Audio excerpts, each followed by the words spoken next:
Izay ny amin'iny vaovao io fa manana ny toerany ao amin'ny filan-kevitra ambony momba ny fiarovana ny demokrasia sy ny tany tandalana ny mpanao gazety.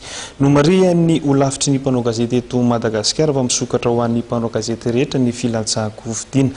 Fanedidina nentin'ny namana vola ravoavy eo amin'ny sariny Tsiry Rakoto Arsan. Iray amin'ny rafitra manana solotena ao anatin'ny filan-kevitra ambony momba ny fiarovana ny demokrasia sy ny tany tandalana na ny Haut Conseil pour la défense de la démocratie et de l'état de droit ny mpanao gazety. Nomarian'ny olavitry ny mpanao gazety eto Madagasikara fa misokatra ho amin'ny mpanao gazety rehetra ny filatsahako fidiana. Na dia izany aza dia misy ny fipetratakiny lalàna ao anatin'izany ny fananana traikefa ny fiarovana ny zon'olombelona, ny demokrasia ary ny fametrahana ny tany tandalana.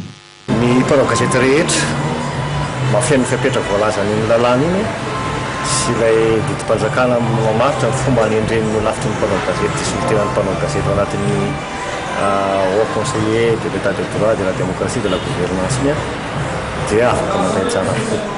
Ny fiam-potoana farany araka ny voatondrany fiantsoana fiarotsako fidiana iny zany dia efa voafaritra anatin'ilay taratasy nalefa naparitaka na ny zanana naparitaka eran'ny Madagasikara dia ny faniriana zany dia mba misy mpanao gazety maromaro rotsaka safidianany sambanao mbarao lavitry ny mpanao gazety Madagasikara misolotenantsika ao anatin'io Haut Conseil io.